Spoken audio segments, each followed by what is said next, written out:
Hello student, welcome to my channel target political science. Friends, हम देख रहे हैं राजनीति विज्ञान का पेपर जो कि यूजीसी नेट 2020 जून के सर्कल का है। सो फ्रेंड्स, इसके 20 क्वेश्चन हमने पिछली वीडियो में देख लिए हैं। अगर अभी तक आपने उसे ना देखा हो तो आप जाके उसे अवश्य देखें, और अगर अभी तक आपने इस चैनल को सब्सक्राइब ना किया हो या पहली बार विजिट कर रहे हो तो आप इसे सब्सक्राइब करें और ज़्यादा से ज़्यादा शेयर करें ताकि ये चैनल आप लोगों के बीच बना रहे।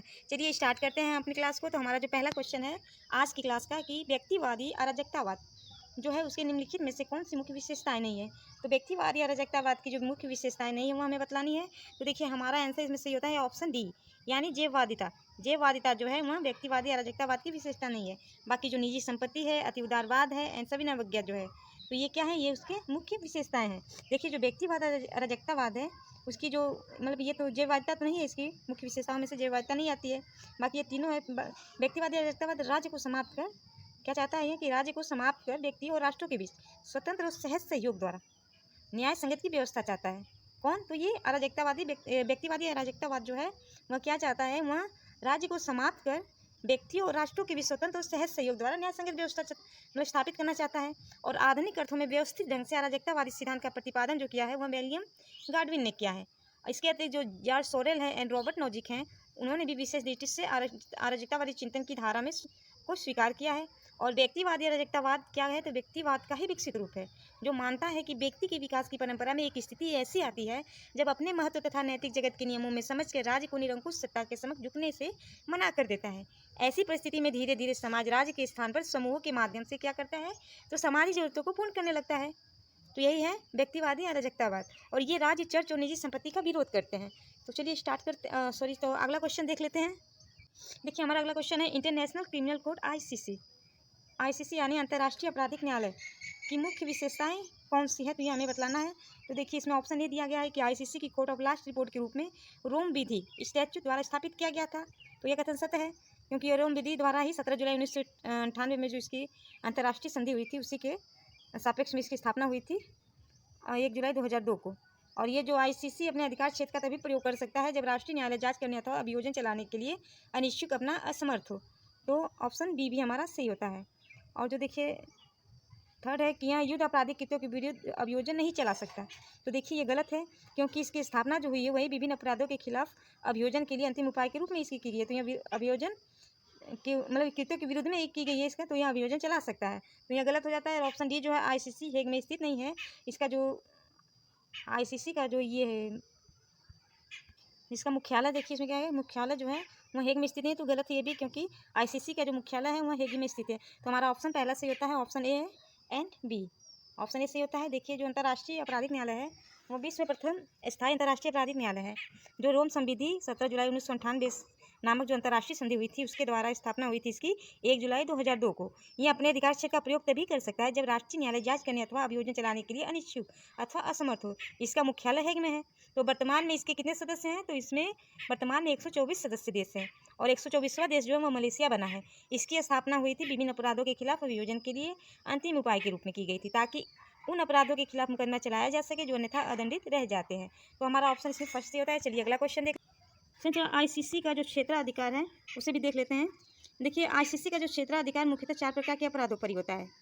जो आईसीसी मतलब इंटरनेशनल जो कोर्ट है उसका जो क्षेत्राधिकार होता है वह 4 प्रकार के अपराधों के मध्य होता है। देखिए, पहला है नरसंहार है, सेकेंड है युद्ध अपराध, थर्ड है अतिक्रमण का अपराध, और फोर्थ है मानवता के खिलाफ अपराध।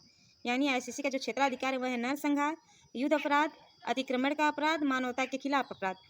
देखिए, आईसीसी संयुक्त राष्ट्र प्रणाली का हिस्सा नहीं है, बल्कि संयुक्त राष्ट्र एवं अंतर्राष्ट्रीय आपराधिक न्यायालय आईसीसी संबंध एक अलग समझौता द्वारा शासित है, जबकि अंतर्राष्ट्रीय न्यायालय जो संयुक्त राष्ट्र प्रणाली का एक हिस्सा है।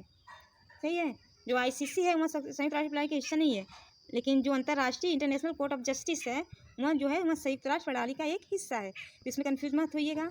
और आईसीजे जो है संयुक्त राष्ट्र के 6 प्रमुख अंगों में से एक है। चलिए स्टार्ट करें। जो इंटरनेशनल कोर्ट ऑफ जस्टिस है मतलब अंतर्राष्ट्रीय न्यायालय जो है वह क्या है, वो आईसीजे जो है वह मुख्य रूप से संयुक्त राष्ट्र के जो 6 अंग है उसका एक हिस्सा है। आईसीजे जो है मुख्य रूप से राष्ट्रों के बीच विवादों की सुनवाई करती है, और आईसीसी जो है वह व्यक्तियों पर मुकदमा चलाती है, क्योंकि इसका अधिकार क्षेत्र किसी सदस्य राज्य में हुए अपराध या ऐसे राज्य के किसी नागरिक द्वारा किए गए अपराधों तक ही विस्तारित है। तो चलिए आईसीजे और आईसीसी में ये अंतर आपको इसकी जानकारी। देखिए फ्रेंड्स, अगला क्वेश्चन है कि नीचे दो कथन दिए गए हैं और एक अभिकथन है और एक उसका कारण दिया गया है। इसके आधार पे हमें आंसर देना है। तो जो अभिकथन है कि स्वदेशी बहिष्कार, राष्ट्रीय शिक्षा और निष्क्रिय प्रतिरोध विरोध के वे तरीके थे जिनका बाल गंगाधर तिलक ने प्रयोग किया था। तो यह कथन देखिए, कथन सत्य है। और कारण क्या कहता है? कारण कहता है कि जो तिलक जो है वह बहिष्कार को एक प्रभावी हथियार के रूप में स्वीकार करते थे।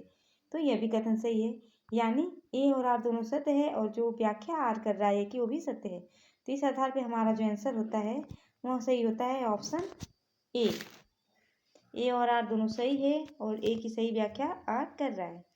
देखिए, जो बाल गंगाधर तिलक जी थे वे एक भारतीय राष्ट्रवादी थे जिन्होंने शिक्षक, समाज सुधारक, वकील और स्वतंत्रता सेनानी भी थे वे। और ब्रिटिश औपनिवेशिक प्राधिकारी उन्हें क्या कहते थे? तो भारतीय अशांति का पिता कहते थे। जो चिरोल थे उन्होंने कहा था बाल गंगाधर तिलक को भारतीय अशांति का पिता। और इन्होंने बंगाल विभाजन के निर्णय का विरोध करते हुए स्वराज, स्वदेशी, राष्ट्रीय शिक्षा और बहिष्कार का प्रयोग किया था। बाल गंगाधर तिलक जो थे वह बहिष्कार को एक प्रभावी हथियार के रूप में प्रयोग करने के पक्षधर थे। बाल गंगाधर तिलक को स्वतंत्रता संग्राम के दौरान कांग्रेस के गर्म दल का नेता माना जाता था और उनको लोकमान्य की उपाधि से नवाजा गया था। स्वराज और स्वाधीनता में अंतर होने के बावजूद उनका नारा था स्वराज हमारा जन्मसिद्ध अधिकार है। स्वतंत्रता आंदोलन का लोकप्रिय नारा बना। ये जो नारा था स्वराज हमारा जन्मसिद्ध अधिकार है, यह बाल गंगाधर तिलक जी का ही था, जो स्वतंत्रता आंदोलन के समय एक लोकप्रिय नारा बना था। देखिए, तिलक जी ने कुछ तथ्यों को आधार बनाते हुए विरोध किया था। उनका जो पहला तथ्य था महिलाओं को शिक्षा, वह महिलाओं की शिक्षा के संबंध में जो थे वह कहते थे कि जो महिलाएं कमज़ोर होती हैं। जो तर्क सब दिया जाता था कि महिलाएं कमज़ोर होती है और संतति को आगे बढ़ाना उनका काम है, इसलिए उनको शिक्षित करने में उनको पीड़ा होगी क्योंकि आधुनिक शिक्षा को समझना उनकी शक्ति से बाहर है। तो तिलक का कहना था कि यदि आवश्यकता हुई तो महिलाओं को गृह विज्ञान और सफाई कार्य जैसे शिक्षा दी जानी चाहिए, जिससे आगे जाकर महिलाएं अपने काम में और निपुण बन पाएंगी। उन्होंने कहा कि हिंदू समाज में पुरुष और महिला के कार्य अलग अलग हैं, इसलिए उनको अलग अलग शिक्षा देनी चाहिए। तो उन्होंने महिलाओं की शिक्षा पर बात की थी। क्या तर्क दिया था? उन्होंने तर्क दिया था कि महिलाएं क्या होती हैं, वह शिक्षा में कमज़ोर होती हैं और उनका कार्य क्या होता है? तो संतति को आगे बढ़ाना। इसके लिए उन्हें अलग अलग शिक्षा देनी चाहिए। दूसरा, उन्होंने विवाह की आयु की बात की थी। जो विवाह की आयु की बात की थी वह ब्रिटिश सरकार के कानून एज ऑफ कंसेंट एक्ट 1891 लाकर 12 वर्ष से कम की लड़कियों को शादी पर रोक लगाने की पहल के विरुद्ध तिलक ने इस मामले में ब्रिटिश सरकार के हस्तक्षेप का विरोध किया। उन्होंने कहा, हो सकता है कि सरकार का ये कानून सही हो और उपयोगी हो, फिर भी हम नहीं चाहते हैं कि सरकार हमारी सामाजिक परंपराओं और जीवन शैली में हस्तक्षेप करे। तो इन्होंने इसका विरोध किया था। जो विवाह की आयु जो 12 वर्ष से कम की लड़कियों की होती थी, जिस पर जो ब्रिटिश सरकार थी वह उसे बढ़ाना चाहती थी, इसका विरोध किया था गंगाधर तिलक ने। और जो गैर ब्राह्मणों के संबंध में जो राय था उनका, तिलक जो थे वो वर्ण व्यवस्था के दृढ़ विश्वास रखते थे और उनका मानना था कि जो ब्राह्मण जाति शुद्ध है तथा जाति व्यवस्था को बनाए रखना देश के समाज के लाभ में है। उनका कहना था कि जाति का ह्रास होने का अर्थ राष्ट्रीयता का ह्रास होना है। उनका मानना था कि हिंदू समाज का आधार है और जाति के नष्ट होने का अर्थ हिंदू समाज का नष्ट होना है। सार्वजनिक स्कूलों में निम्न जाति के बच्चों को प्रवेश देने पर तिलक ने ब्रिटिश सरकार को चेतावनी दी कि इन बच्चों के ब्राह्मण बच्चों के साथ बैठने से हिंदू धर्म सुरक्षित नहीं रह पाएगा। देखिए, जो तिलक के इन विचारों के कारण कांग्रेस में दो फाड़ पड़ गए थे। अतः वर्ष 1895 में कांग्रेस ने समाज सुधार के किसी कार्यक्रम से कोई संबंध नहीं रखने का निश्चय किया। इस प्रकार कांग्रेस केवल एक राजनीतिक प्लेटफॉर्म बनकर रह गई थी। चलिए अगला है। देखिए, अगला क्वेश्चन हमारा है कि अपने अस्तित्व को स्वतः बनाए रखने के लिए कार्य वाली पृथ्वी को एक जीवंत इकाई के रूप में सबसे अधिक समझा जाता है। इस सिद्धांत को किस नाम से जाना जाता है? जन समान की त्रासदी, संपोषणीयता, और देखिए ऑप्शन है से थर्ड, सामाजिक परिस्थिति या गाया परिकल्पना। तो इसमें जो हमारा आंसर सी होता है वह होता है ऑप्शन 4, यानी गाया कल्पना। जो गाया कल्पना है इसके विषय में यह बात की गई है कि अपने अस्तित्व को स्वतः बनाए रखने के लिए कार्य वाली पृथ्वी की एक जीवंत इकाई के रूप में सबसे अधिक समझा जाता है।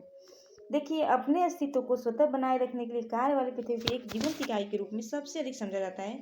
इस सिद्धांत को गैया परिकल्पना के नाम से जाना जाता है। जो मतलब हाइपोथेसिस थ्योरी जो थी, एक वैज्ञानिक परिकल्पना का संदर्भित करती है, जो बताती है कि पृथ्वी एक जटिल जीवंत इकाई है जिसमें जीवों और उनके भौतिक परिवेश के बीच विनिमय जुड़ाव के आधार पर एक संतुलन कायम है। इस परिकल्पना का नाम पौराणिक ग्रीक देवी गैया के नाम पर रखा गया, जो पृथ्वी का प्रतिनिधित्व करती है। इस परिकल्पना को 1972 में ब्रिटिश वैज्ञानिक जेम्स लॉवलॉक ने अपने पत्र गाया ए सीन थ्रू द एटमॉस्फेयर के माध्यम से प्रस्तुत किया था। जेम्स लॉवलॉक को गैया परिकल्पना एक एकीकृत प्रणाली के रूप में पृथ्वी की प्रकृति के बारे में पारंपरिक सोच की चुनौती देती है। जेम्स के अनुसार जैसे जैसे पृथ्वी की भौतिक प्रणाली में परिवर्तन होते हैं, वैसे वैसे जीवित प्रणाली ऐसे परिवर्तनों को कम करने के लिए प्रतिक्रिया देती है। तो यह थी गाया हाइपोथेसिस थ्योरी।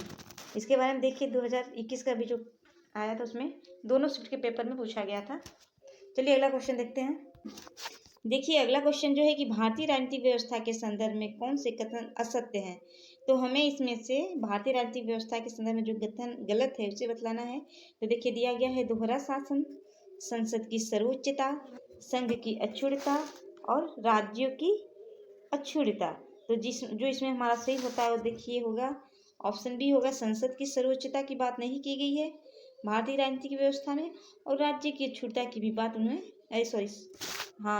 राज्यों की अक्षुण्णता की भी बात इसमें नहीं की गई है। यानी बी और डी हमारा ऑप्शन सही होता है। देखते हैं जो हमारा ऑप्शन सही होता है, ऑप्शन सी इसमें सही होगा, बी एंड डी। देखते हैं। देखिए, जो भारतीय राजनीतिक व्यवस्था में क्या किया गया है, तो शासन के संघीय स्वरूप को अपनाया गया है, जिसमें संघ एवं राज्यों का दोहरा शासन पाया जाता है, परंतु राज्यों को संघ से पृथक होने का अधिकार नहीं दिया गया है। तो इस हिसाब से ऑप्शन डी वो गलत होता है। उसके बाद जो संसदीय सर्वोच्चता की जगह पर भारत में संविधान की सर्वोच्चता की बात की गई है, तो ये भी गलत होता है, क्योंकि संविधान को सर्वोच्च बनाया गया है। दूसरा, राज्यों की अक्षुण्णता की जगह पर संघ की अक्षुण्णता को बनाए रखा गया है। तो इस हिसाब से हमारा ऑप्शन 3 सही होता है। चलिए अगला क्वेश्चन देख लीजिए। देखिए, हमारा क्वेश्चन है कि एफ.डब्ल्यू. रिक्स के समप्रासीय प्रिज्मेटिक मॉडल का कौन सी निम्नलिखित विशेषताएं हैं। तो जो प्रिज्मेटिक मॉडल्स दिया था डब्ल्यू रिक्स ने, उसकी विशेषताओं को हमें बतलाना है। तो देखिए ऑप्शन देख लेते हैं। देखिए ऑप्शन है औपचारिकतावाद, विषमजातीयता, आच्छादन, ब्यूरो अथवा कार्यालय। तो इस हिसाब से जो हमारा सही आंसर होता है, देखिए वो होगा जो रिक्स की प्रिज्मेटिक थ्योरी से संबंधित है, तो औपचारिकतावाद, विषमजातीयता और आच्छादन, ओवरलैपिंग। बट ये जो ब्यूरो अथवा कार्यालय है यह संबंधित नहीं है प्रिज्मेटिक सोसाइटी से। तो देखते हैं, जो एफ.डब्ल्यू. रिक्स ने लोक प्रशासन के परिवेश की व्याख्या करने के लिए कई आदर्श मॉडल बनाए हैं, जिसमें समपार्श्वी यानी प्रिज्मेटिक मॉडल भी दिया है। रिक्स के अनुसार जो पारंपरिक कृषि आधारित व लोक समाज यानी कृषक, संगठित समाज और आधुनिक समाज यानी औद्योगिक या विवर्तित समाज के ही निकट पड़ता है। पहला जो कार्यात्मक रूप से विस्तृत और दूसरा कार्यात्मक रूप से विशिष्ट है। इन दोनों ध्रुवीय बिंदुओं के मध्य एक माध्यमिक स्तर है, प्रिज्मीय मॉडल।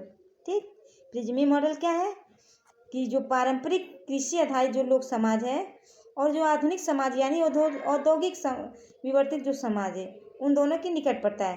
पहला जो क्या होता है कार्यात्मक रूप से विस्तृत है और दूसरा क्या है वह कार्यात्मक रूप से विशिष्ट है। इन दोनों के ध्रुवीय बिंदुओं के मध्य एक माध्यमिक स्तर है, उसे ही प्रिज्मीय मॉडल कहते हैं। ये रिक्स ध्रुवीय बिंदु के मध्य एक माध्यमिक स्तर है जो प्रिज्मीय मॉडल है, क्योंकि यह प्रिज्म ही होता है जिससे गुजरकर संश्लेषित प्रकाश अपरिवर्तित हो जाता है। ये देखिए, जो प्रिज्म मॉडल है उसकी जो विशेषताएं हैं उसमें पहली है विषम जातीयता। विषम जातीयता यानी एक प्रिज्मीय समाज में विषम जातीयता का स्तर ऊंचा होता है, अर्थात अलग अलग प्रकार की व्यवस्थाएं, प्रथाएं और उपागम एक ही समय पर साथ साथ अस्तित्व में रहते हैं। यानी विषम जातीयता जो है यह जो रिक्स हैं उनके थ्योरी से संबंधित है, जो प्रिज्मेटिक थ्योरी है। और सेकेंड है औपचारिकतावाद।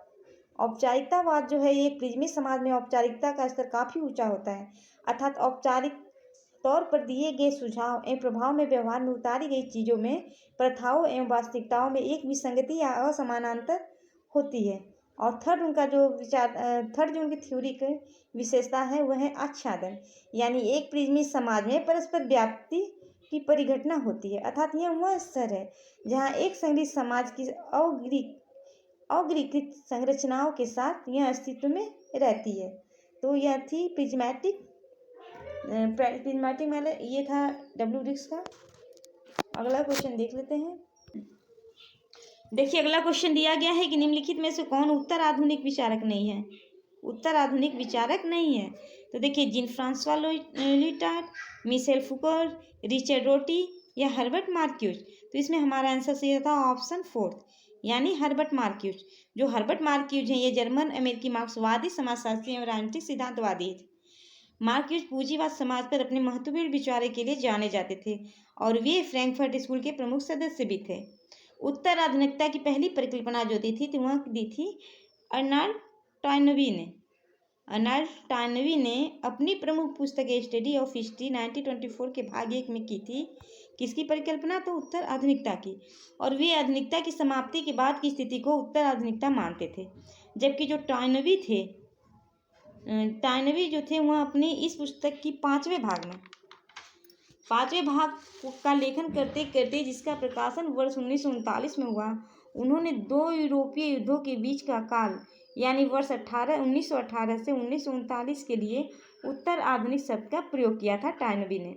और इस विचारधारा के प्रमुख जो समर्थक है यानी उत्तर आधुनिक विचारधारा के जो समर्थक है वह है देखिए जीन फ्रांसवा लिटार्ड, एंडोनो होखीमार, जॉन व्रॉथ, स्विडरोटी, माइकल फुकोल्ट एंड डेरिडो। चलिए अगला क्वेश्चन है कि निम्नलिखित में से कौन सी सतही अथवा सुधारवादी परिस्थितिकी की विशेषताएं हैं। तो सतही अथवा सुधारवाद परिस्थितिकी की जो विशेषताएं हैं वो हमें बतलानी है।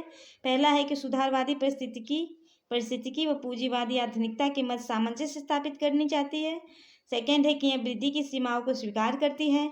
थर्ड है यह पारिस्थितिकी केंद्रवाद को अपनाते हुए मानव केंद्रवाद के समस्त रूपों को अस्वीकार करती है। और फोर्थ ऑप्शन है कि यह पर्यावरण को क्षति की बाह्यता अथवा सामाजिक लागत मानती है। तो देखते हैं इसमें कौन सा होता है। तो देखिए इसमें जो हमारा सही होता है कि मतलब जो सुधारवादी परिस्थितिकी विशेषता है उसमें पहला होता है सुधारवादी परिस्थितिकी व पूंजीवादी आधुनिकता के मध्य सामंजस्य स्थापित करती है। तो यह कथन पहला वाला हमारा सही होता है। और जो सेकेंड है कि यह वृद्धि की सीमाओं को स्वीकार करती है, तो यह भी सही है क्योंकि यह वृद्धि की सीमाओं को भी स्वीकार करती है। थर्ड है कि यह पारिस्थितिकी केंद्रवाद को अपनाते हुए मानव केंद्रवाद के समस्त रूपों को अस्वीकार करती है। तो देखिए यह गलत है। और फोर्थ है कि यह पर्यावरण को क्षति की बाह्यता अथवा सामाजिक लागत मानती है। तो यह भी सही है, यानी ए बी और डी हमारा ऑप्शन सही होता है। ए बी और डी देख लेते हैं ऑप्शन कौन सा सही है। तो ए बी और डी ऑप्शन 3 हमारा सही होता है, ए बी और डी। देखिए जो सतही अथवा सुधारवादी परिस्थिति की विशेषताएं हैं उसमें सुधारवादी परिस्थितिकी और पूंजीवादी आधुनिकता के मध्य सामंजस्य स्थापित करती है और यह वृद्धि सीमाओं को स्वीकार करती है और यह पर्यावरण की क्षति को बाह्यता अथवा सामाजिक लागत मानती हैं। तो इस हिसाब से हमारा ऑप्शन डी सही होता है, सी सही होता है। चलिए अगला क्वेश्चन है कि संविधान के अनुच्छेद 19 में उद्धृत निम्नलिखित स्वतंत्रताओं को क्रमबद्ध कीजिए। तो ये दिया गया है कि संघ एवं यूनियन का गठन, कोई भी व्यवसाय अपनाना, भारत के भूभाग में कहीं भी स्वतंत्र भ्रमण करना और शांति तरीके से बिना हथियार को एकत्रित होना। तो हमें क्या करना है, तो हमें इन्हें क्रमबद्ध तरीके से बतलाना है। तो देखिए हमारे इसमें से होता है, देखिए अगर इसे हम क्रमबद्ध में करते हैं तो हमारा पहले आएगा ऑप्शन डी आएगा कि शांतिपूर्ण तरीके से बिना हथियार के एकत्रित होना। देन आता है संघ अथवा यूनियन का गठन करना, उसके बाद भारत में भूभाग में कहीं भी स्वतंत्र भ्रमण करना और लास्ट में आएगा बी कि कोई भी व्यवसाय करना।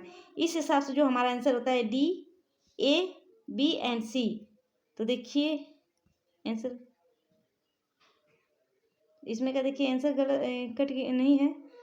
तो देखिए इसमें जो हमारा सही होगा पहले आएगा शांतिपूर्ण तरीके से बिना हथियार के एकत्रित होते हैं, फिर सेकेंड नंबर पे आता है संघ अथवा यूनियन का गठन करना है, फिर भारत के भूभाग में कहीं भी घूमेंगे या स्वतंत्र भ्रमण करेंगे और फिर फोर्थ में आएगा कोई भी व्यवसाय करेंगे।